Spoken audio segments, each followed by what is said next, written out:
নবী সাল্লাল্লাহু আলাইহি ওয়াসাল্লাম মদিনায় হিজরত করলেন, আর হিজরতের আজকে হচ্ছে 1445 বছর। কত বছর? এই যে আমি যখন লেকচার দিচ্ছি, নবী সাল্লাল্লাহু আলাইহি ওয়াসাল্লামের হিজরতের 1445 বছর পরে। সুবহানাল্লাহ। এতদিন পরে এই দিন যে সারা দুনিয়ার আনাচে কানাচে ছড়িয়ে গেছে, এটাই তো প্রমাণ করে ইসলাম একটা সার্বজনীন জীবন ব্যবস্থা। এই যে মালয়েশিয়াতে কি নবী সাল্লাল্লাহু আলাইহি ওয়াসাল্লাম পায়ে হেঁটে এসে দাওয়াত দিয়ে গেছেন? এখানে লক্ষ লক্ষ কোটি কোটি মানুষ মুসলিম। আল্লাহু আকবার। সাইবেরিয়াতে মুসলিম আছে, অস্ট্রেলিয়াতে মুসলিম আছে, আফ্রিকায় মুসলিম আছে, আপনি ইউরোপে যান সেখানে মুসলিম পাচ্ছেন। ওই যে আফ্রিকার ওই যে ঘানা, নাইজেরিয়া ইত্যাদি, জিম্বাবুয়ে, কেনিয়া, ওই আবিসিনিয়া, ইথিওপিয়া, ইরিত্রিয়াতে পর্যন্ত আপনি গিয়ে মুসলিম পাবেন। আল্লাহু আকবার। তো এটাই তো প্রমাণ করে যে ইসলাম আল্লাহ রাব্বুল আলামিনের পক্ষ থেকে একটা মানে কি বলবো, সর্বস্বীকৃত এবং চূড়ান্ত একটা জীবন বিধান। তো এখন নবী সাল্লাল্লাহু আলাইহি ওয়াসাল্লামের হিজরতের হয়ে গেল 1445 বছর, আর নবীজি এসেছেন মানেই কিয়ামতের আলামত শুরু হয়ে গেছে। নবীজি কি বলেছেন? কিয়ামতের প্রথম আলামত হচ্ছে আমি নিজেই, আমার আগমনটাই হচ্ছে কিয়ামতের আলামত। সুগরা, ছোট, আমার যে আগমন এবং কোরআন চলে আসছে, রেভলিউশন বন্ধ, এটাই তো আমার ওফাত, এটাই তো হচ্ছে কিয়ামতের প্রথম আলামত। 1445 বছর পরে আমাদের কি বোঝার বাকি আছে যে আমরা এখন ক্লোজিং টাইমের দিকে যাচ্ছি? এইটা বোঝার জন্য কি আপনার পিএইচডি করার দরকার আছে? চোখের সামনে নগ্ন মেয়েদের চলাফেরা, মেয়েরা ছেলেদের পোশাক পরে ঘুরে বেড়াচ্ছে, ছেলেরা মেয়েদের, হাইলি কনস্ট্রাক্টেড বিল্ডিংস, রিবার, ব্যাপকতা, ন্যায় অন্যায়ের মানদণ্ড পাচ্ছেন না, আল্লাহ পাকের হুকুম আহকাম উঠে যাচ্ছে, নামাজ পর্যন্ত উঠে যাচ্ছে, আর কি দেখার বাকি আছে আলামত? এরপরেও কিছু মানুষকে বোঝাতে হয় যে এটা শেষ জামানা চলছে। এটাই দুঃখের ব্যাপার। যাই হোক, এখন নবী সাল্লাল্লাহু আলাইহি ওয়াসাল্লাম নিজে গেলেন মদিনায়, গিয়ে দেখ রোজা রাখে, মুহররম মাসে রোজা রাখে। নবী জিজ্ঞাসা করছেন সাল্লাল্লাহু আলাইহি ওয়াসাল্লাম, নাম শুনলে দরুদ পড়বেন, মনে মনে সাল্লাল্লাহু আলাইহি ওয়াসাল্লাম বলবেন যে তোমরা কি জন্য সওম রাখছো? বললেন বা বলল যে আনজাল্লাহু আযজা ওয়া জাল মূসা ওয়া কওমাহ, এই দিনে আল্লাহ রাব্বুল আলামিন মূসা আলাইহিস সালাম এবং তার কওম মানে নাজাত দিয়েছেন। ওয়া গরাকা ফিরআউন ওয়া কওমাহ, এবং আল্লাহ রাব্বুল আলামিন এই দিনেই ফিরআউন এবং তার কওমকে ডুবিয়ে দিয়েছেন। এই দিনে আল্লাহ রাব্বুল আলামিন মূসা আলাইহিস সালাম আর ফিরআউনকে মূসা আলাইহিস সালাম এবং তার সাথীদেরকে উদ্ধার করেছেন, ফিরআউন এবং তার দলবলকে ডুবিয়ে দিয়েছেন। কোন সাগরে? লোহিত সাগরে। এজন্যে শুকরিয়া স্বরূপ মূসা আলাইহিস সালাম সওম রেখেছেন, এজন্য আমরাও সওম রাখি। তখন নবী সাল্লাল্লাহু আলাইহি ওয়াসাল্লাম বললেন যে নাহনু আহাক ওয়া আউলা বিমূসা মিনকুম, আমরা মানে উম্মতে মুহাম্মাদি, আমরা তোমাদের চাইতে মূসা আলাইহিস সালামের অনেক বেশি হকদার বেশি। এজন্য আমরা এই 10ই মুহররম সওম রাখি, আশুরার দিন। তাই তিনি বলছেন আমি আগামী বছর বেঁচে থাকলে 9 তারিখ বা 11 তারিখ আরও একটা সওম বেশি রাখবো। এখন আসুন আমি ইস্তেগফারের আপনাদেরকে 2-3টা দোয়া শিখাই দেই আগে ছোট্ট করে। 1 নাম্বার, যারা একটু পড়াশোনা করেন মাশাআল্লাহ, তারা এইটা পড়বেন, সৈয়দুল ইস্তেগফার। আমার সাথে বলবেন আল্লাহুম্মা আনতা রব্বি লা ইলাহা ইল্লা আনতা খলাকতানি আনা আবদুক ওয়া আনা আলা আহদিক ওয়া ওয়া'দিকা মাসতাতা'ত আউযু বিকা মিন শাররি মা সানা'ত আবু'ু লাক বিনি'মাতিকা আলাই ওয়া আবু'ু বিযানবি ফাগফিরলি ফাইন্নাহু লা ইয়াগফিরু যুনুবা ইল্লা আনতা।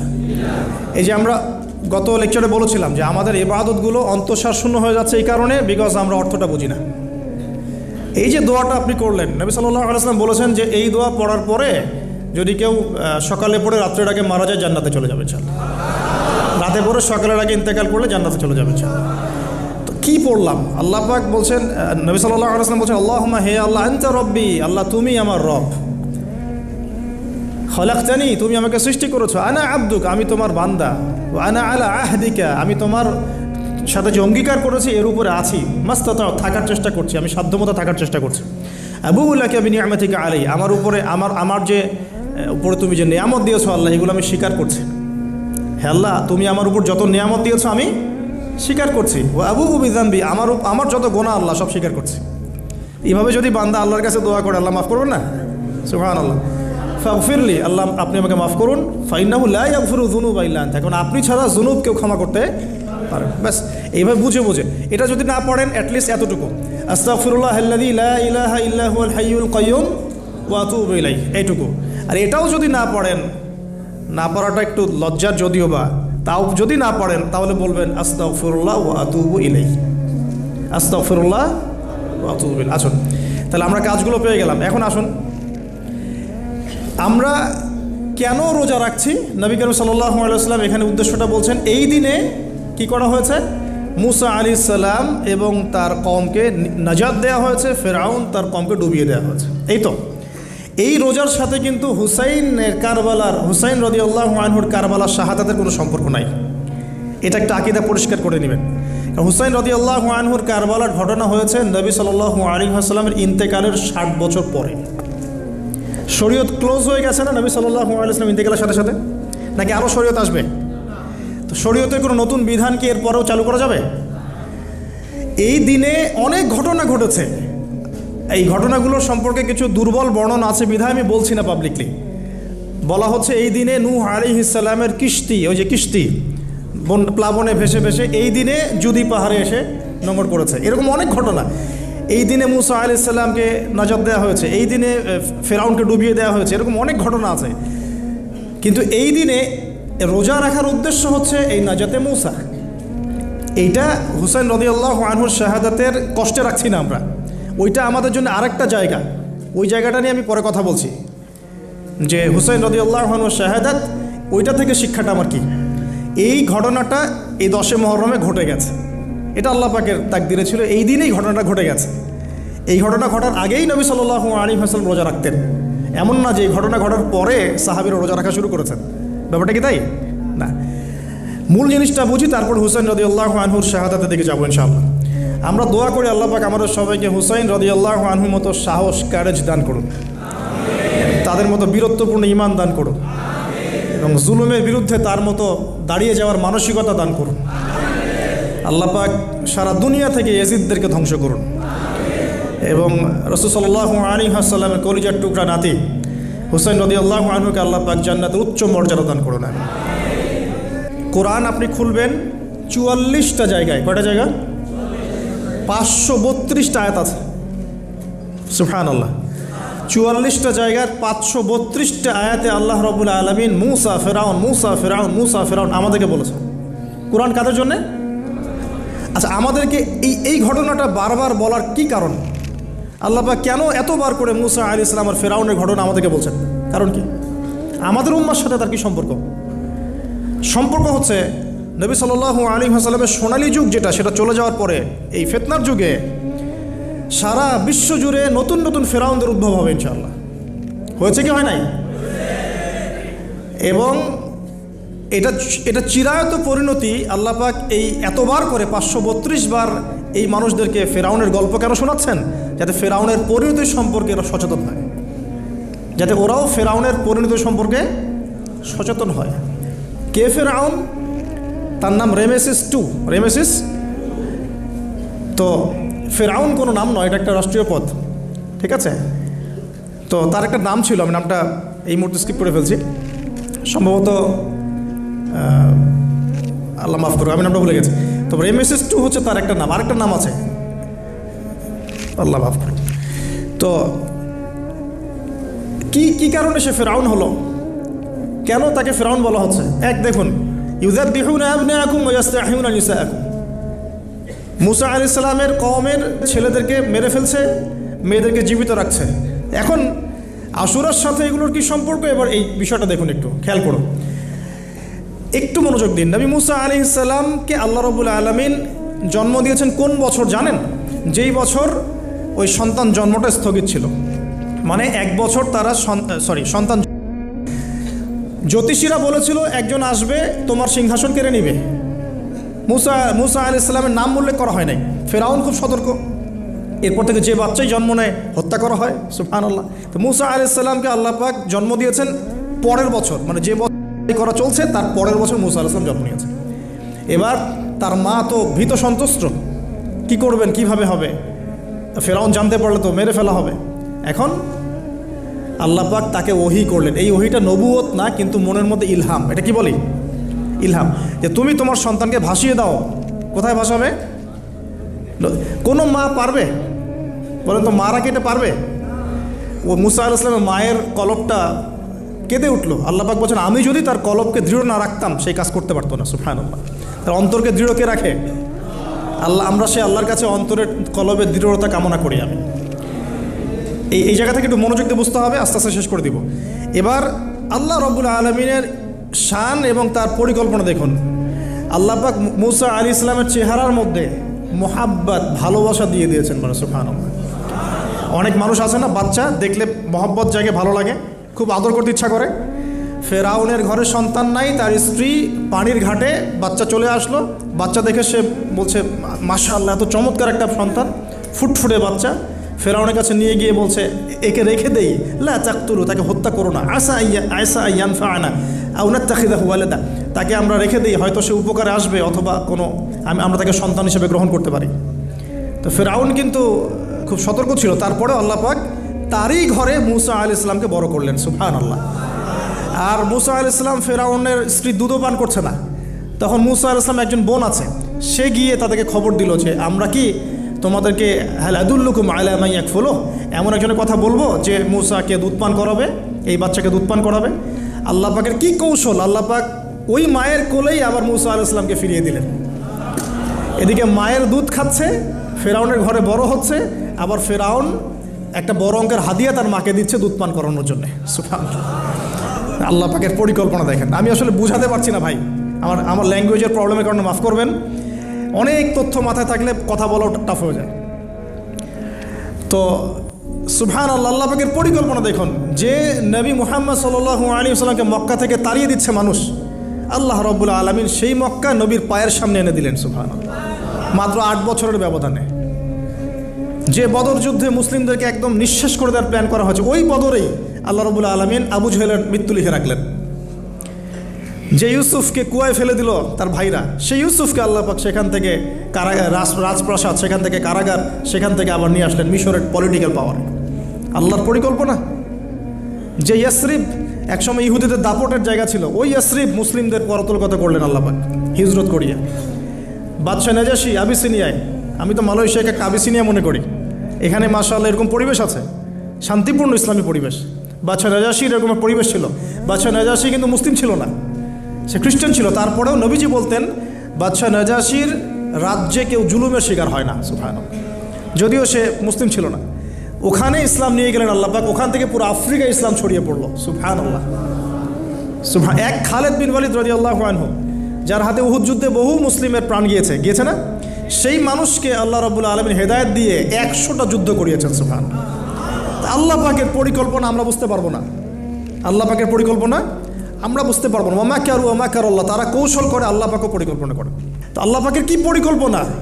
যৌবনকালটা আল্লাহ পাক মুসা আলাইহিস সালামকে ফেরাউনের ঘরেই কাটালেন, এবং আল্লাহ পাক মুসা আলাইহিস সালামকে 2টো গুণাবলী দিয়ে বড় করলেন। 2টো গুণাবলী মনে রাখবেন। এক হচ্ছে কওয়ী, তিনি শক্তিশালী ছিলেন, ফিজিক্যালি অনেক শক্তিশালী ছিলেন। আমিন মানে বিশ্বস্ত ছিলেন, কওয়ীউল আমিন। মনে থাকবে ইনশাআল্লাহ। আমরাও আল্লাহর কাছে দোয়া করি, আল্লাহ আমাদেরকে কওয়ী বানিয়ে দিন এবং আমিন বানিয়ে দিন। আমিন। এবার যৌবনে উপনীত হয়েছেন, টকবকা রক্ত, বাইরে বের হয়েছেন। বাইরে বের হয়ে দেখছেন যে 2জন ব্যক্তি লড়াই করছে, ইয়াক্তাতুলান রজুলান ইয়াক্তাতুলান, 2জন ব্যক্তি মারামারি করছে। একজন মিন শিয়াতি, তার বনু ইসরাইল কওমের মধ্যে, আরেকজন হচ্ছে আদুবি, তার শত্রুর মধ্যে। তো মুসা আলাইহিস সালাম গিয়ে সাহায্য করতে চাইলেন তার কম। আমরা বলি না দেশি ভাই সাপোর্ট দিই, তাই না? আচ্ছা, তো মুসা আলাইহিস সালাম গিয়ে সাপোর্ট দিতে গিয়ে শুনেন, ফাওয়াকাযাহু মুসা ফাকাদা আলাইহি, মুসা আলাইহিস সালাম মাত্র একটা ঘুষি দিয়েছেন, এক ঘুষিতেই ওই ব্যক্তি ডেড, স্পট ডেড। এই যে আমি গত একটা লেকচারে বলেছিলাম, চাইনিজ কন্টিনেন্টে যে মার্শাল আর্টসগুলো গড়ে উঠেছে, এই কোরআন থেকে গড়ে উঠেছে। তার আগে ওদের সভ্যতা ছিল, সংস্কৃতি ছিল, ঠিক আছে। এক ঘুষিতে মানুষ মারা যায়, এটা কোরআন বলেছে।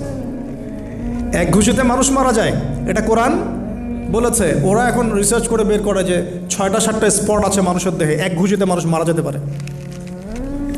কোরআনকে আমরা মূল্যায়ন করি না, কিন্তু কোরআনকে সারা দুনিয়ার অমুসলিমরা মূল্যায়ন করে ওদের স্বার্থে। ওদের স্বার্থে তারা আমাদের কোরআনকে মূল্যায়ন করে, আমাদের হাদিসকে মূল্যায়ন করে। আমরা করতে চাই না, আল্লাহ মাফ করুক আমাদেরকে। আমরা কোরআন পড়তে চাই না, গবেষণা করতে চাই না, অর্থ বুঝতে চাই না, একটু আরবি ভাষা শিখতে চাই না, কোরআনের বালাগাত ডেইলি একটু তেলাওয়াত করবো এক পারা, সেটা করতে চাই না। আল্লাহ পাক আমাদেরকে মাফ করুক এবং কোরআনওয়ালা বানিয়ে দিন, আমিন। কথাগুলো বলার উদ্দেশ্য আপনাদেরকে আঘাত করা নয়, আমি জাস্ট আপনাদের কলবে একটু ধাক্কা দেওয়ার চেষ্টা করছি, যাতে করে আপনারা সবাই কোরআন তেলাওয়াত করেন ডেইলি এক পারা করে। আল্লাহ কবুল করে নেবেন। এবার আসুন, দেখুন এবার কি হলো, এটা ইন্টেনশনালি ছিল না, আনইনটেনশনালি মুসা আলাইহিস সালাম এখন কিন্তু মানে হত্যার অপরাধী হয়ে গেছেন, তাই না? ফেরাউন তাকে ধরার জন্য বের হয়েছে দলবল নিয়ে, ওকে ধরতে হবে, এবার অ্যারেস্ট করতে হবে। তো একজন এসে পরামর্শ দিল যে তুমি এখান থেকে চলে যাও, তুমি এই মিশর থেকে চলে যাও, বের হয়ে যাও, নাহলে ফেরাউনের বাহিনী তোমাকে পেলে ধরে ফেলবে। এবার মুসা আলাইহিস সালাম চলে গেলেন কোথায়? মাদিয়ান। কোথায় বলেন? অনেক দূরে মাদিয়ান। মাদিয়ানে গিয়ে তার না আছে কোনো শেল্টার, না গার্ডিয়ান, না কোনো খাবার, না পানি, কিছুই নাই। ঠিক নবী সাল্লাল্লাহু আলাইহি ওয়াসাল্লামের সাহাবীরা হিজরত করেছেন আবিসিনিয়ায়, নবীজি হিজরত করেছেন একবার তায়েফে, ওখানে মার খেয়ে চলে আসতে হয়েছে না, মনে আছে? তায়েফের 3টা গোত্র ছিল, আব্দু ইয়ালাইল, আব্দু মাসউদ, হাবিব বিন আমর, এই 3 গোত্রের নেতা ছিল। এরা নবী সাল্লাল্লাহু আলাইহি ওয়াসাল্লামকে ছোট ছোট বাচ্চাদেরকে দিয়ে পিটিয়েছিল, নাউযুবিল্লাহ। তারপরে নবীজি বদদোয়া করেন নাই, ওখান থেকে চলে আসছেন মক্কায়। আমি গুছিয়ে বলছি শর্ট করে। তো এভাবে মুসা আলাইহিস সালামকেও হিজরত করতে হয়েছে। দেখেন, আবার নবীজিকে হিজরত করতে হচ্ছে মদিনায়।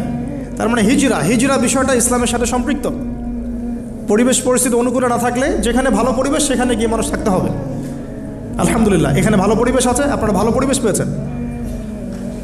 কিন্তু যারা চ্যালেঞ্জ গ্রহণ করে সমাজের জাহিলিয়াতগুলোকে সরানোর চেষ্টা করবে, সংস্কারের চেষ্টা করবে, তারা আল্লাহর কাছে অনেক বেশি পছন্দের। তার মানে প্রথম ফাইট আমাদেরকে করতে হবে। করতে করতে গিয়ে এক পর্যায়ে যদি দেখি যে না আর পারছি না, তখন কি? হিজরা। এটা মাথায় রাখতে হয়। এখন নবী সাল্লাল্লাহু আলাইহি ওয়াসাল্লামকেও করতে হচ্ছে। মুসা আলাইহিস সালাম চলে গেলেন মিশর থেকে কোথায় বলেন? মাদিয়ানে। তখন আরেকজন নবী ছিলেন, তার নাম কি? শুআয়ব। এই তো মাশাআল্লাহ, শুআয়ব আলাইহিস সালাম। শুআয়ব আলাইহিস সালাম সম্পর্কে আল্লাহ পাক বলেছেন তিনি অত্যন্ত চমৎকার বাগ্মী ছিলেন। মানে তিনি নবীদের মধ্যে অনেক সুন্দর করে কথা বলতে পারতেন। সুবহানাল্লাহ, সুবহানাল্লাহ। তো শুআয়ব আলাইহিস সালামের কওমের নাম কওমে মাদিয়ান। বলে রাখি, এই কওমে মাদিয়ানকে আল্লাহ রাব্বুল আলামিন ধ্বংস করেছেন সর্বপ্রথম ভূমিকম্প দিয়ে। কি দিয়ে? পৃথিবীতে সর্বপ্রথম যে জাতিকে ভূমিকম্প দিয়ে ধ্বংস করা হয়েছে তার নাম কওমে মাদিয়ান। কেন ধ্বংস করা হয়েছে? মাপে কম দিত। কি করতো? যেটা এখনকার ওয়ার্ল্ডের ইকোনমিক সুন্নাহ, নাউযুবিল্লাহ। মানুষকে ঠকানো এখনকার ওয়ার্ল্ডের ইকোনমিক সুন্নাহ। এবং এই মানুষকে ঠকানোর জন্য ইকোনমিক সেকশনে রিবা চালু করা হয়েছে। রিবা, সব জায়গায় রিবা, এভরি সিঙ্গল সেক্টর, যেটা under the foundation of World Bank আর IMF। রিবা আছে কি নাই? আর আমরা তো রিবাটাকে এখন মনেও করি না যে মায়ের সাথে করছে। এটাই তো হাদিসের কথা। রিবার 70 শাখা আছে পাপের, 73 শাখা আছে পাপের, সর্বনিম্ন শাখা মায়ের সাথে করা। নাউযুবিল্লাহ। তো এটা ইকোনমিক সুন্নাহ হয়ে গেছে না এখন, মানুষকে ঠকানো, মাপে কম দেওয়া, রিবা। আর আমরা তো মাশাআল্লাহ ঘুষ ছাড়া কিছু হয় না, দুর্নীতি ছাড়া হয় না, টেবিল পাসই হচ্ছে না। আল্লাহ মাফ করুক আমাদেরকে। তবে এগুলা আমাদের ইবাদতকে নষ্ট করে ফেলছে। কারণ হারাম রিজিক থাকলে ইবাদত, দোয়া কবুল হয় না। আল্লাহ পাক আমাদেরকে হালাল খাওয়ার তৌফিক দান করুন। এখন প্রিয় ভাইরা, ওখানে গিয়ে কিচ্ছু নাই, নিঃস্ব অবস্থায় কি দোয়া করতে পারেন একজন মানুষ? এই দোয়াটা শিখে নেন, ইনশাআল্লাহ আপনার জীবনের সমস্ত সংকট কেটে যাবে ইনশাআল্লাহ। আমি নিজেও ওই দোয়াটা বেশি বেশি করার চেষ্টা করি। দোয়াটা হচ্ছে, মুসা আলাইহিস সালাম একটা গাছের নিচে হেলান দিয়ে বসলেন, বসে দেখলেন দুজন মেয়ে দাঁড়িয়ে আছে দূরে, পানি নিতে পারছে না। লোকজন পানি নিয়ে যাচ্ছে, ওরা দাঁড়িয়ে আছে বেচারি। মুসা আলাইহিস সালাম গিয়ে বললেন, কি সমস্যা আপনাদের? এটা নিয়ে আপনারা আবার মেয়েদের সাথে কথা বলার চেষ্টা করেন না, ঠিক আছে? তো মাহারাম গায়রা মাহারাম মেনে চলে। তারা বললেন যে আমাদের বাবা অনেক বৃদ্ধ মানুষ, আমরা পানি নিতে পারি না যতক্ষণ না আমাদের কম পানি নিয়ে চলে যায়। তো মুসা আলাইহিস সালাম তো একটু বললাম না, ফিজিক্যালি খুব স্ট্রং ছিলেন, থাকে না বডি বিল্ডার, সামনে গিয়ে কথা বলে সরো পানি দিতে দাও, তখন মানুষ একটু মূল্যায়ন করে না। তো মুসা আলাইহিস সালাম এভাবে পানি নিয়ে দিলেন এবং বাছুরদেরকে পানি পান করালেন, করিয়ে গাছের নিচে এসে বসে আছেন। বসে বসে তিনি দোয়া করছেন। এই যে দোয়াটা তিনি দোয়া করছেন, রব্বি, একটা নেক কাজ করলেন না, মানুষের উপকার করলেন, নেক কাজ করে এসে গাছের নিচে বসে দোয়া করছেন, আল্লাহ এখানে তো আমার খাবার, পানি, বাসস্থান কিছুই নাই, আমি কি করব? রব্বি ইন্নি লিমা আনজালতা ইলাইয়া মিন খায়রিন ফকির। রব্বি ইন্নি লিমা আনজালতা ইলাইয়া মিন খায়রিন ফকির। আবার বলেন, রব্বি ইন্নি লিমা আনজালতা ইলাইয়া মিন খায়রিন ফাকির। অর্থ হচ্ছে, হে আল্লাহ, তুমি তোমার পক্ষ থেকে আমার উপরে যে নেয়ামতগুলো দিবে, আমি এর জন্য ফকির হয়ে বসে আছি আল্লাহ। অর্থ বুঝে পড়বেন ভাই, নামাজ রোজা হজ জাকাত যাই করেন আল্লাহর ওয়াস্তে অর্থ বুঝে পড়বেন। অর্থ বুঝে পড়লে আপনার ইবাদতের স্বাদ পাবেন, তৃপ্তি পাবেন, আল্লাহর সাথে কানেকশন হবে, আল্লাহর নূর পাবেন, মাআরিফত পাবেন, সত্য স্বপ্নও দেখবেন তখন ইনশাআল্লাহ। তখন শুয়ে শুয়ে সত্য স্বপ্ন দেখবেন ইনশাআল্লাহ। আল্লাহ পাক তৌফিক দান করে নেন। এবার আল্লাহ পাকের সাহায্য নেমে আসলো, ওই দুই মেয়ের মধ্যে একজন হেঁটে হেঁটে চলে আসছে। এবার এই মেয়ের হাঁটা সম্পর্কেও কোরআন কথা বলেছে, সুবহানাল্লাহ। এই মেয়ে কিভাবে হেঁটে এসেছে এই হাঁটার বর্ণনাও কোরআন দিয়েছে। কোরআন বলেছে এই মেয়ে হেঁটে আসছে লাজুক পায়ে। কি পায়ে? এখন আপনি এই পুরো ওয়ার্ল্ডের মেয়েদের হাঁটা দেখেন, লজ্জা আছে? তাহলে মেয়েদের সাথে লজ্জা একটা গভীর সম্পর্ক আছে। এই মেয়ের প্রশংসা আল্লাহ পাক কোরআনে করলেন, লাজুক পায়ে লাজুক ভঙ্গিতে অবনত নয়নে সে হেঁটে আসলো। এখন আপনি কেলে যান, গো টু খেল, আপনাদের টুইন টাওয়ারে যান, দেখেন সবার হাঁটা চলা দেখেন। হায়া লজ্জার কোনো বালাই আছে এখানে? আমি গত লেকচারে বলেছিলাম যে আদম আলাইহিস সালাম এবং হাওয়া আলাইহিস সালাম, ইবলিস তাদের সাথে প্রথম যে আচরণ করেছে ওই ফল খাওয়ানোর পরে, সেটা কি? তাদের গা থেকে পোশাক খুলে পড়ে গেছে। মানে নগ্ন করে দিয়েছে আমাদের পিতামাতাকে, মহাবিশ্ব নগ্ন করে দিয়েছে কে? ইবলিস। তো এখন এই পৃথিবীতে আমরা যারা নগ্নতার চর্চা করছি তার কার এজেন্ট আমরা বুঝতে বাকি আছে? আমার কথা কি বুঝতে পারছেন কি না? এই কানেকশন মেলানোর চেষ্টা কর, ডটসগুলো মেলানোর চেষ্টা করেন। সামনে যাই প্রিয় ভাই, এই মেয়ে এসে বলছে আমার বাবা আপনাকে ডাকেন, আমার বাবা আপনাকে ডাকছেন। তিনি গেলেন, বাবা শুআয়ব আলাইহিস সালাম। তখন এক বোন ইনডাইরেক্টলি বাবাকে বোঝাচ্ছে যে বিয়ে শাদী দিলে ভালো হয়। এক বোন বলছে যে আপনি তো তাকে পুরস্কৃত করতে চাচ্ছেন, তাহলে এইরকম কওয়িউন আমিন একজন মানুষকে সবচেয়ে ভালোভাবে পুরস্কৃত করা যায় তার যথাযোগ্য প্রতিদান দেওয়ার মধ্য দিয়ে।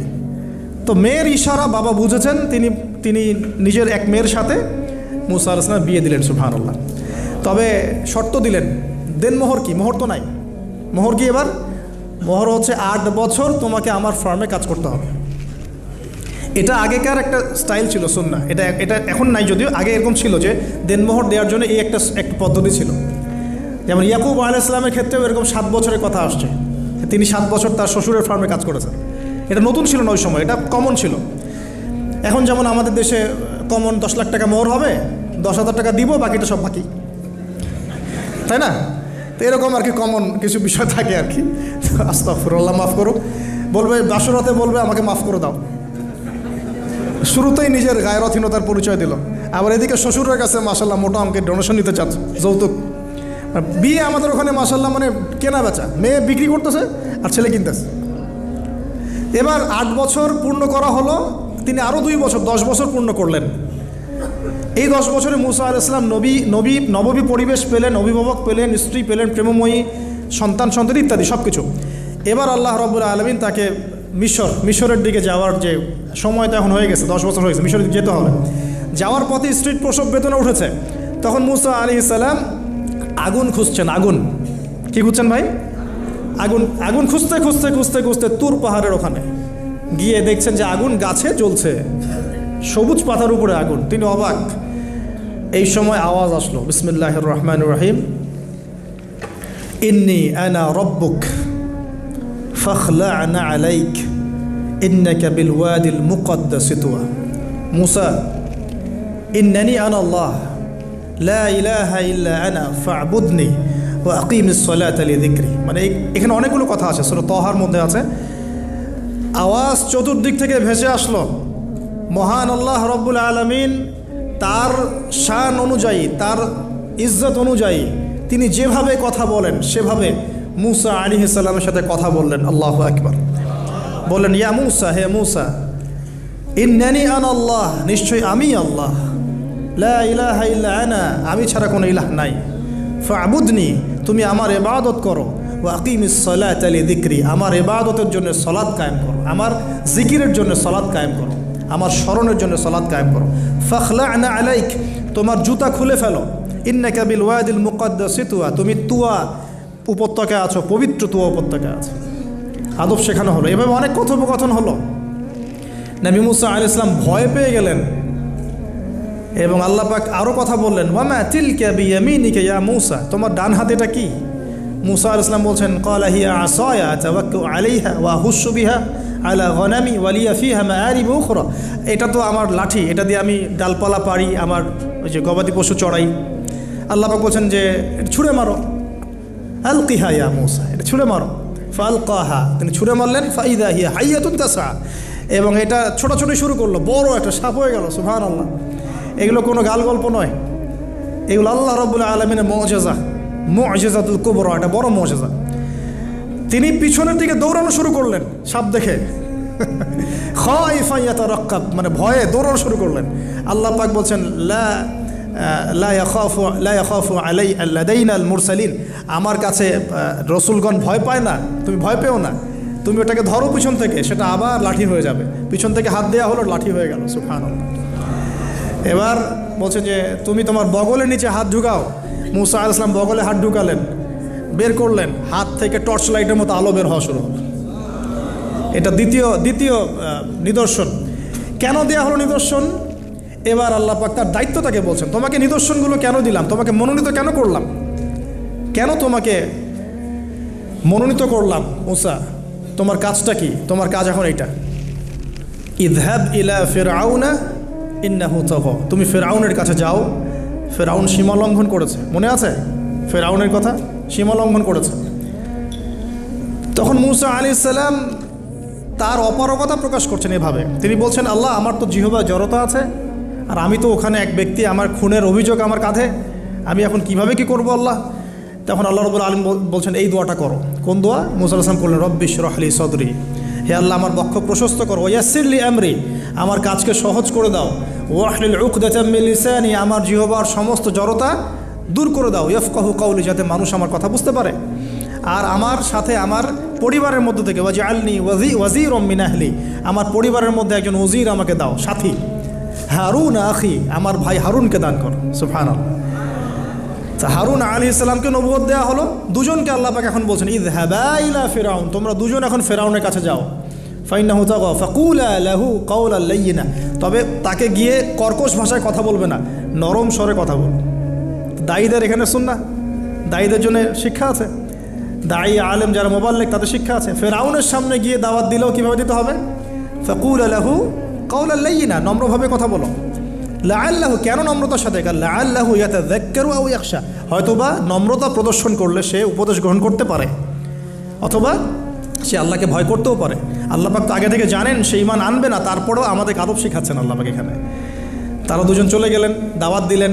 ফিরআউন মশকরা করছে, ওয়ামা রব্বুকুম ইয়া মূসা, তোমাদের দুজনের রব আবার কে? হ্যাঁ, মূসা আলাইহিস সালাম বুঝাচ্ছেন, রব্বি আল্লাযী, আমার রব সেই রব যিনি জীবিতকে মৃত করেন, মৃতকে জীবিত করেন, ইত্যাদি। মানে যার হুকুম ছাড়া একটা গাছের পাতাও নড়ে না, যিনি মাটি থেকে সব উৎপন্ন করেন, বৃষ্টি বর্ষণ করেন, সব বুঝালেন। ফিরআউনের বক্তব্য তখন এটাই ছিল, তোমাদের কাছে কি কোনো নিদর্শন আছে, কোনো আয়াত নিদর্শন আছে? হ্যাঁ, নিদর্শন আছে। কি? লাঠি ছুঁড়ে মারলেন, সাপ হয়ে গেল। এখন ফিরআউন বলছে, এটা তো জাদু, এটা কি? আমার জাদুকররাও এটা পারে, জাদুকর থেকে ডেকে না হলো, জাদুকররাও লাঠি ছুঁড়ে মারলো, সাপ হয়ে যাচ্ছে। কিন্তু এই বড় সাপ ওদের সব সাপকে খেয়ে ফেললো। তখন ফিরআউন কিন্তু ভয় পেয়ে গিয়েছিল। এরপরেও এই হাত বের করে আলোর এই নিদর্শন দেখানো হলো, তাওহীদের দাওয়াত দেওয়া হলো, ফিরআউনকে ভয় করতে বলা হলো, ফিরআউনকে সতর্ক করা হলো যে আমার রব, আপনার রব, সবার রব হচ্ছেন আল্লাহ। সব কিছু বোঝানো হলো, কিন্তু ফিরআউন এই কোনো কথাই গ্রহণ করলো না। এরপরে সে বনু ইসরাঈলকে ডিভাইড অ্যান্ড রুল করলো। ডিভাইড অ্যান্ড রুল মানে ওদেরকে ভাগ করতো এবং রুল করতো, ঠিক যেটা এখনকার গ্লোবাল অ্যাফেয়ার্সে করা হচ্ছে। ডিভাইড অ্যান্ড রুল, আমাদেরকে তারা ভাগ করে দিয়েছে, আমাদের পুরো কমিউনিটি, গ্লোবাল মুসলিম কমিউনিটিকে তারা ভাগ করে দিয়েছে এবং রুল, শাসন করছে। এবং কারো গায়ে আঘাত লাগলে আরেকজন গিয়ে সেই ব্যথা নিরসন করতে চায় না, বরং অপেক্ষা করে, আমার গায়ে তো আর আসে নাই, তার গায়ে আসছে। ঠিক আছে, ব্যাপারটা এটা শুধু গ্লোবাল অ্যাফেয়ার্স না, এটা সবখানে, একটা রাষ্ট্রের ভিতরেও ঢুকে গেছে। ওই ভাইকে বলছে, বলুক, আমাকে তো আর কিছু বলে নাই, ওকে গায়েব করে ফেলুক, আমাকে তো আর কিছু করে নাই, ও ভিতরে গেছে, আমাকে তো কিছু বলে নাই। এই আচরণের কারণে এই আচরণের কারণে আস্তে আস্তে আস্তে আস্তে মুসলিমদের শক্তি সব সংকুচিত হয়ে আসে। এটা নতুন কোনো বিষয় না, ফেরাউনের সুন্নত, এটা ডিভাইড অ্যান্ড রুল, যেটা ব্রিটিশরা করে গেছে সারা ওয়ার্ল্ডে। সুবহানাল্লাহ, দেখুন সব কিছু ওরা কোরআন থেকেই নিচ্ছে মনে হচ্ছে আমার কাছে। তো এখন একটা দুইটা না, নয়টা পরীক্ষা ফেরাউনকে করা হলো। মুসা আলাইহিস সালাম যখন বলেন, দোয়া করেন, তখন গজব উঠে যায়। ফেরাউন তখন এসে বলে যে ঠিক আছে, তুমি দোয়া করো, তাহলে আমরা বনু ইসরাইলকে ছেড়ে দিব। যখনই মুসা আলাইহিস সালাম দোয়া করে, গজব উঠে যায়, সে আর বনু ইসরাইলকে ছাড়ে না। এখন এভাবে 9টার বর্ণনা আসছে। একবার আসছে পঙ্গপালের শাস্তি, একবার আসছে ব্যাঙের শাস্তি, একবার আসছে মহামারীর শাস্তি, একবার আসছে উকুনের শাস্তি, একবার রক্তের নদী। এরকম 9টা আযাব আল্লাহ পাক দিয়েছেন কাদেরকে? এই ফেরাউনের সম্প্রদায়। সর্বশেষ, আমি লম্বা করলাম না, সর্বশেষ যেটা হয়েছে, কারণ আমি কনক্লুশনে কিছু পয়েন্ট বলবো। সবশেষে যেটা হলো 20 বছর, কত বছর? প্রায় 20 বছর জুলুম করলো ফেরাউন দাওয়াত পাওয়ার পরে। প্রায় 20 বছর। দাওয়াত পাওয়ার আগের কথা তো বাদ, ইসলামের দাওয়াত পাওয়ার প্রায় 20টা বছর সে বনু ইসরাইলকে এভাবেই টর্চার করতে থাকলো। 9টা নিদর্শন আসলো, কোনোটাই সে গ্রহণ করলো না। এবং সর্বশেষ তার কল ছিল যে আমি ছাড়া তোমাদের কোনো রব আছে এটা আমি জানি না, নাউজুবিল্লাহ। এবং সূরা নাবার মধ্যে আল্লাহ বলেছেন যে ফেরাউন বলেছিল আনা রব্বুকুমুল আ'লা, আমি তোমাদের মহান রব, নাউজুবিল্লাহ। এই ছিল ফেরাউনের শেষ স্টেটমেন্ট। এবার মুসা আলাইহিস সালামকে নিয়ে চলে যাচ্ছেন মিশর থেকে। ফেরাউন দলবলে ধাওয়া করছে, সামনে সাগর আর পিছনে ফেরাউনের বাহিনী। মুসা আলাইহিস সালাম এখানে বনু ইসরাইলকে নিয়ে একটা রিম রক বলি আমরা, যেটা পাহাড়ে উঠতে সামনেও যেতে না পারে, পিছনেও যেতে না পারে, এরকম একটা অবস্থা। এই সময়ে মুসা আলাইহিস সালামের গোত্রের কিছু মানুষ বলেছিল যে ইয়া মুসা ইন্না লামুদরাকুন, হে মুসা আমরা তো ধরা পড়ে গেলাম, আমরা মনে হয় আজকে ধরা পড়ে গেলাম। এই অবস্থাতে মুসা আলাইহিস সালাম বলেছিলেন, একটু বোঝার চেষ্টা করেন, পিছনে ফেরাউনের বিশাল বাহিনী, সামনে সমুদ্র, যাওয়ার কোনো জায়গা নাই, একদম কোনো জায়গা নেই, খালি চোখে কোনো জায়গা দেখা যাচ্ছে না। ওই সময় খালি চোখে, বাহ্যিক চোখ দিয়ে কোনো উপায় দেখা যাচ্ছে না। বাহ্যিক চোখে ওই সময় কোনো উপায় দেখা যাচ্ছে না নিষ্কৃতির, নাজাতের। ঠিক এখন সারা ওয়ার্ল্ডে বাহ্যিক চোখে মুসলিমদের নাজাতের কোনো পথ দেখা যাচ্ছে না। বাহ্যিক চোখ দিয়ে কি করবে মুসলিমরা? খালি পড়াশোনা করবে, না কমিউনিটি করবে, না জিহাদ করবে, নাকি তাগুতের এগেনস্টে লড়বে? কি করবে মুসলিমরা? নাকি সারাদিন বসে বসে মসজিদে তাসবিহ টিপবে আর নামাজি পড়বে? কি করবে মুসলিমরা? বাহ্যিক চোখ দিয়ে এখানেও কোনো ফয়সালা দেখা যাচ্ছে না। তখন আল্লাহ রাব্বুল আলামিন মুসা আলাইহিস সালামকে একটা পরীক্ষাও নিলেন। একজন বলছে ইন্না লামুদরাকুন, আমরা ধরা পড়ে গিয়েছে। মুসা আলাইহিস সালাম তখন বলছেন দৃঢ়চিত্তে, কাল্লা কাল্লা, কখনো না, ইন্না রব্বি মাইয়া সায়াহদিন, নিশ্চয়ই আমার রব আমার সাথে আছেন, তিনি আমাকে পথ দেখাবেন। সুবহানাল্লাহ। তাহলে আজকেও মুসলিমদের সারা ওয়ার্ল্ড ওয়াইড এই চেতনাই থাকা উচিত যে কাল্লা, কখনো না। আল্লাহ ইন্না রব্বুনা মা'ানা, নিশ্চয়ই আমাদের রব আমাদের সাথে আছেন, তিনি আমাদেরকে পথ দেখাবেন ইনশাআল্লাহ। এই পথই আমরা চাই, ইহদিনাস সিরাতাল মুস্তাকিম, তাই না? সিরাতাল লাযিনা আন'আমতা আলাইহিম গায়রিল মাগদুবি আলাইহিম ওয়ালাদ-দাল্লিন। এই বাস, যখন আপনি পুরো দমে আল্লাহর উপর তাওয়াক্কুল করে ফেলবেন, তখনই তো আল্লাহ রাব্বুল আলামিনের নুসরা নেমে আসবে।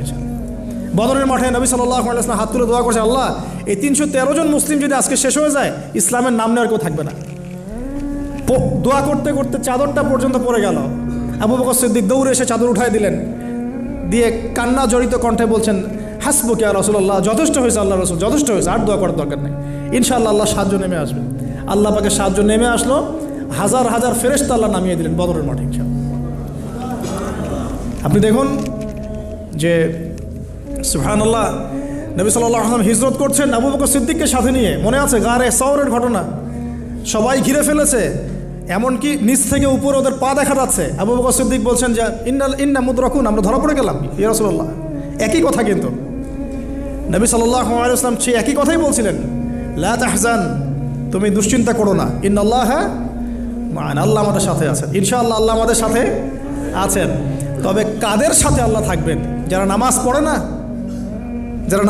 না, যারা তাওহীদ শিখে না, সুন্নতের উপর আমল করে না, যারা রিবা খোর, যারা মাদক দ্রব্য সেবন করে, জিনা করে, পর্নোগ্রাফি দেখে, যে বেপরদায় চলে, এদের সাথে আল্লাহ থাকবেন? আমরা যদি আমাদের অবস্থান উন্নত করতে না পারি, আমাদের দ্বারা উম্মার বিজয় হবে না, ফুল স্টপ। আমরা যদি আমাদের অবস্থান উন্নত করতে না পারি, মানে এই যুগের আবু বকর, ওমর, ওসমান, আলী হতে না পারি, আমাদের দ্বারা বিজয় হবে না। আপনি যত টাকা ঢালেন না কেন, যত বড় সংগঠন করেন না কেন, যত পলিটিক্যাল অ্যাফেয়ার্স ডিল করেন না কেন, যতক্ষণ এ যুগের আবু বকর, ওমর, ওসমান, আলী আমরা হতে না পারছি, আমাদের হাতে বিজয় আসবে না। প্রথম কাজটা এখানে ভাই, প্রিয় ভাইরা, রাগ করছেন নাকি কথায়? আমাদের প্রথম কাজটা এখানে। ফ্যান্টাসির কোনো মূল্য নেই এখন। Eyewash, show down, show off, fantasy, online, Facebook, কিচ্ছু না এগুলো। বিশ্বাস করে এগুলো কিচ্ছু হবে না এগুলো দিয়ে। কনস্ট্রাকটিভ কাজ না থাকলে, ইমান, আমল, তাওহিদ, সুন্নাহ, সেরকম জজবা, সেরকম ইউনিটি, আল্লাহর পথে মাল খরচের প্রেরণা, মুসলিমদেরকে সহযোগিতা করার বড় মানসিকতা, একটা ব্রড মাইন্ডেড চিন্তাভাবনা, এগুলো না থাকলে কখনো সম্ভব হবে না। এখানে সাহায্য নেমে আসছিল না? ওই গারে শহরে কি তারা ধরা পড়েছিলেন? লা তাহজান ইন্নাল্লাহ মা'ানা, ভয় পেও না, আল্লাহ আমাদের সাথে আছেন। আল্লাহ কি সাথে ছিলেন না?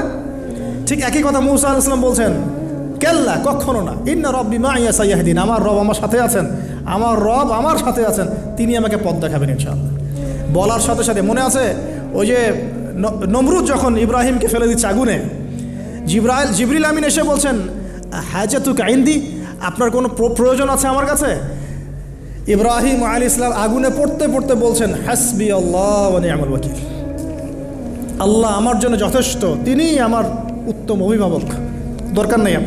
বলার সাথে সাথেই ইয়া নার কুনি বারদান ওয়া সালামান আলা ইব্রাহিম, এই আগুন ঠান্ডা হয়ে যাবে। এবার আমার বান্দা আমাকে ডেকেছে, তার কোনো পথ নেই চোখের সামনে খোলা, এখন আমার বান্দা আমাকে ডেকেছে, আমার উপর ফরজিয়াত আমার বান্দাকে এখন সাহায্য করা, এটা আমার হক, আমার বান্দাকে সাহায্য করা।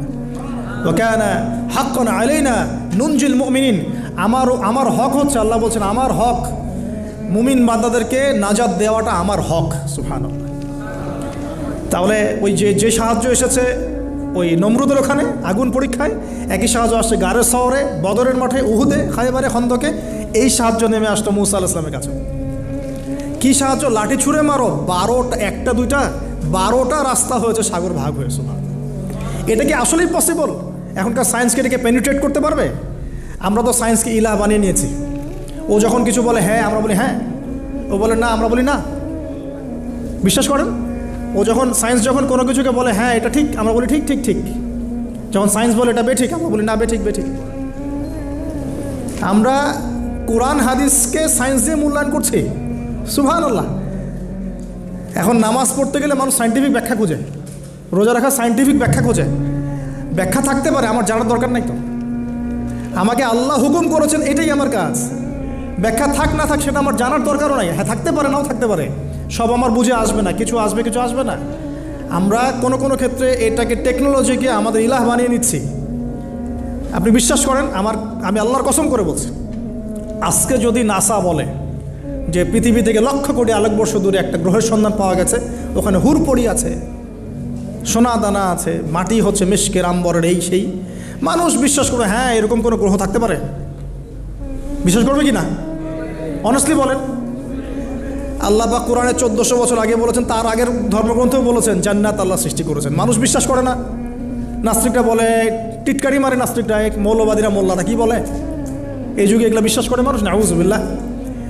নাসা যদি বলে বহু দূরে একটা গ্রহ আছে বিশাল বড়, ওখানে একটা পাথর ফেললে নিচে যেতে 70,000 বছর সময় লাগবে, মানুষ বলবে হ্যাঁ এমন কোনো গ্রহ থাকতে পারে? নাম দিয়ে দিবে একটা XYZ dot dot dot dot, দিল একটা কিছু, এরকম নাম হয় না, KLR কিছু নাম দিয়ে দিল একটা। তো আল্লাহ পাক জাহান্নামের কথা বলছেন, মানুষ বিশ্বাস করে না। তো প্রিয় ভাইরা, এই জায়গায় সায়েন্স ব্যাখ্যা করতে পারবে না। 12টা রাস্তা হয়ে গেছে, 12টা গোত্র পার হয়ে গেল। ফেরাউন দলবল নিয়ে পার হতে চাচ্ছে, আল্লাহ রাব্বুল আলামিন ওই জায়গায় ডুবিয়ে দিলেন। সুবহানাল্লাহ। ডোবার সময় ফেরাউন ঈমান এনেছিল, এটা অনেকে আমরা জানি না, কিন্তু ডোবার সময় ফেরাউন বলছে আমানতু বিরব্বি হারুন ওয়া মূসা। এই জায়গা থেকে আমি কনক্লুশনের দিকে যাব, একটু মনোযোগ দিন। ফেরাউন বলছে আমানতু বিরব্বি হারুন ওয়া মূসা, কখন বলছে? ডোবার সময়। ওই সময়ে ফেরেশতারা তার মুখে কাদা নিক্ষেপ করছিলেন, এটা হাদিসে আসছে। কারণ কাফের, ফাসেক, জালেম, এরকম মুনাফিক মৌতের সময় ফেরেশতারা মুখের উপরে প্রচণ্ড জোরে আঘাত করতে থাকে। আল্লাহ আমাদেরকে হেফাজত করুন। পিঠের পিছনে, চেহারায়, কপালে। সূরা মুহাম্মদ পড়ে দেখুন, ইয়াদরিবুনা উজুহাহুম ওয়া আদবারহুম। ফেরাউনকে এই কাজ করা হচ্ছিল, কিন্তু তখনও জিবরিল আমিন তখনও তিনি একটু কনসিয়াস, যদি এখন আল্লাহ তার তওবা কবুল করে ফেলে। সুবহানাল্লাহ। তাহলে আমরা কেন তওবা করতে দেরি করছি? আজকে থেকে জীবনটাকে ঢেলে সাজাবো ইনশাআল্লাহ। আল্লাহ তৌফিক দান করুন। নিজের জীবন, নিজের ছেলে মেয়েদের জীবন, নিজের পরিবারের জীবন, আমাদের সমাজের জীবন, এবং বড় স্বপ্ন দেখব, আল্লাহর জমিনে দিন কায়েম করব, তারপর মরবো ইনশাআল্লাহ। আল্লাহ কবুল করুন, আমিন। এবার আসুন ভাই, আল্লাহ পাক তওবা কবুল করলেন না। আল্লাহ পাক বললেন আল আন, এখন, আল আন, এখন, আল আন, এখন, লাকাদ আসাইতা মিন ক্বাবল, এর পূর্বে তুমি তো সারা জীবন আমার অবাধ্যতা করে গিয়েছো। আজকে কি করব শোনো, আল ইয়াউমা নুনাজ্জিকা বিবাদানিক, আজকে তো আমি তোমাকে ক্ষমা করছি না, বরং আজকের থেকে আমি তোমার এই যে বডি, তোমার দেহ বাদান, এটাকে প্রিজার্ভ করব, সংরক্ষণ করব। কেন সংরক্ষণ করব? এই বডিটা কোথায় আছে ভাই এখন? ফ্রান্সে না মিশরে? আচ্ছা, এখন মিশরে না? আচ্ছা, আমি মাঝখানে শুনেছিলাম এটা রিসার্চের জন্য মনে হয় ফ্রান্সে নেওয়া হচ্ছে, মেবি।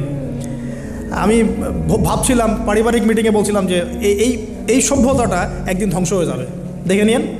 এই সিভিলাইজেশনটা একদিন ধ্বংস হয়ে যাবে, দেখে নিন। যারা ফেরাউনকে রাষ্ট্রীয় মর্যাদা দেওয়ার চেষ্টা করতেছে। আস্তাগফিরুল্লাহ, আল্লাহ মাফ করো।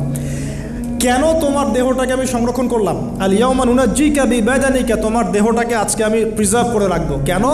লিতাকুনা লিমান খালফাকা আয়া, তোমার এই যে ডেথ, এর পরে যত ফেরাউন পৃথিবীতে আসবে, তোমার মতো যত মানুষ পৃথিবীতে আসবে, তাদের সবার জন্য তুমি হবে নিদর্শন, আইডল। তাহলে ফেরাউনের বডিটাকে প্রিজার্ভ করা হয়েছে কেন ভাই? যাতে ফেরাউনি চরিত্র যাদের মধ্যে আছে তাদেরকে আল্লাহ পাক এর মধ্য দিয়ে শিক্ষা দিতে পারে, জাস্ট এতটুকু। এছাড়া কোনো কারণ আছে? এটা কি আমাদের দেখার কোনো বিষয়? বরকত আছে কোনো? সুবহানাল্লাহ। এখন আপনাকে আমি একটু কনক্লুশনের দিকে নিয়ে আসি। মানুষ জানতো না এই বডিটা কোথায় আছে। সাহাবীদের যুগে কি বডি বের হয়েছিল? মুরাদ ভাই, সাহাবীদের যুগে কি বডিটা বের হয়েছিল? তাবেঈনদের যুগে, 4 ইমামের যুগে, ইমাম বুখারী, মুসলিম, তিরমিজি, নাসাই, ইবনে মাজাহ, আবু দাউদ, তাদের যুগে, উমাইয়া খেলাফতে, উমাইয়া খেলাফত 93 ইয়ার্স, আব্বাসীয়দের সময় প্রায় 550 বছর। এই 550 বছরও আসছিল? আসে নাই। ফাতেমি সাম্রাজ্য চলে গেছে, কর্ডোভার ইসলামিক সাম্রাজ্য চলে গেছে, মোগলদের সময় চলে গেছে, এই তো আফগানদের সময় চলে গেছে, ইভেন অটোমান এম্পায়ার, এই যে উসমানীয় খেলাফত, আর্তুগরুল গাজীর ছেলে উসমানের হাত দিয়ে, এই যে প্রায় কত বছর, প্রায় তো এটা 500 বছর মতো হবে না, 500 বছর প্লাস মাইনাস। এই সময়গুলো, এই যে প্রায় আমরা 1445 হিজরির কথা বললাম, আপনি 1300 হিজরি, 1300 প্লাস হিজরিতে আপনি এই বডিটা পাবেন না। আমরা দেখি নাই, বিশ্ববাসী দেখে নাই। ইংরেজি কত সনে এটা আবিষ্কৃত হলো, কে উদ্ধার করলো, কোত্থেকে আসলো? আমি ছোটোখাটো ভাঙাচোরা গবেষণা করে দেখেছি 1897 সালের দিকে এটা হয়েছে, পাওয়া গেছে 1897 সালের দিকে। আর এটাকে প্রিজার্ভ করে করে আরও প্রমাণ করা হয়েছে। প্রমাণ করতে সময় লেগেছে, এটা সেই রেমেসিস টুয়েরই মমি, এটা সময় লেগেছে আরও প্রায় 10-15 বছর, প্রায় 1912 সাল ধরা হয়। 1912 সাল থেকে এটা প্রমাণিত হয়েছে এটাই সেই ব্যক্তির মমি। কোন ব্যক্তি? ফেরাউন, যে এই পৃথিবীর সবচেয়ে বড় কাফের, সবচেয়ে বড় জালেম, সবচেয়ে বড় ফাসেক, সবচেয়ে বড় মুনাফিক, সবচেয়ে বড় আল্লাহদ্রোহী। আর আল্লাহ পাক তাকে কেন রেখেছেন? লিতাকুনা লিমান খালফাকা আয়া, যাতে তুমি তোমার পরবর্তীদের জন্য নিদর্শন হতে পারো। That's all. তাহলে আমরা পেলাম কবে? 1897 অথবা প্লাস মাইনাস 1912। এখন আপনাকে আমি বলি 1912-এর পর থেকে সারা ওয়ার্ল্ডে কী হয়েছে দেখুন। 1912, 1917-এর পর থেকে সারা ওয়ার্ল্ডে কী হয়েছে আপনি খেয়াল করবেন। অটোম্যানদের খেলাফা gone case, first world war Ottoman খেলাফা গন, চলে আসলো নতুন একটা রেভলিউশন, ইউরোপিয়ান রেভলিউশন। আমি বলি যে the first group of গগ and ম্যাগগ, specially আমি স্পেসিফিকলি বলি না, বলি যে এদের মধ্যে ইয়াজুজ আর মাজুজের খাসলত আছে। আমি বলছি না এরাই ইয়াজুজ মাজুজ, এই কথাটা আমি বলছি না। আমি বলছি এদের মধ্যে মাস্ট বি অবভিয়াসলি 100% ইয়াজুজ মাজুজের খাসলত আছে, চরিত্র আছে। এবং এই হাদিসটা আমার মধ্যে আমার ইয়াকিন হয়ে গেছে আপনাদের কেএলএ এসে, যখন আমি ওই টুইন টাওয়ার নিচে বসে কফি খাচ্ছিলাম, আমার ইয়াকিন হয়ে গেছে যে এদের মধ্যে ইয়াজুজ মাজুজের খাসলত আছেই আছে। পরে আমি হাদিসটা আপনাদেরকে শোনাবো ইনশাআল্লাহ, শেষে পরে শোনাবো। এবার শোনেন, লাস্ট এই 17 থেকে আপনি 2023 পর্যন্ত হিসেব করে দেখেন, কনক্লুশন বলি, হিসেব করে দেখবেন আমরা আমাদের খিলাফা হারিয়ে ফেলেছি। মুসলিম উম্মাকে বিটস অ্যান্ড পিসেস অনেকগুলো কান্ট্রিতে ভাগ করে দেওয়া হয়েছে। প্রত্যেকটা কান্ট্রির মধ্যে মাশাআল্লাহ সেকুলারিজম, ডেমোক্রেসি, ন্যাশনালিজম, কমিউনিজম ছড়িয়ে পড়েছে। ধর্মতাত্ত্বিক শিক্ষাগুলোকে কমানো হয়েছে। আপনার ইকোনমিক সেকশনে রিবাকে প্রমোট করা হয়েছে। পলিটিক্যাল অ্যাফেয়ার্সে আল্লাহ পাকের বিধানকে উঠিয়ে দিয়ে তাগুতি বিধান চালু করা হয়েছে, খোলামেলা বলছি। তারপরে পর্দা, বেহায়াপনা, এভরি সিঙ্গেল যে কুফর হারাম যেগুলো কাবিরায় কাবায়ের, এগুলোকে প্রমোট করা হয়েছে লাস্ট 100 বছর। আপনি হিস্ট্রি এই লাস্ট 100 বছরে আপনি আবু বকর, ওমর, ওসমান, আলীর সেই যুগ পাচ্ছেন না। ইভেন মুসলিমদের মধ্যে হাজারটা দলে দলে আমরা ভাগ হয়ে গেছি। শক্তি নাই, স্ট্রেংথ নাই, কাদা ছড়াছড়ি, গিবত, তহমত, হ্যাঁ, এক ভাইয়ের সমালোচনা করতে পারলে আরেকজন ক্রেডিট মনে করে, কে কার গলায় চালাবে, এই তো চলছে। আবার ওয়ার্ল্ড ওয়াইড একজনকে মারলে আরেকজন হাসে।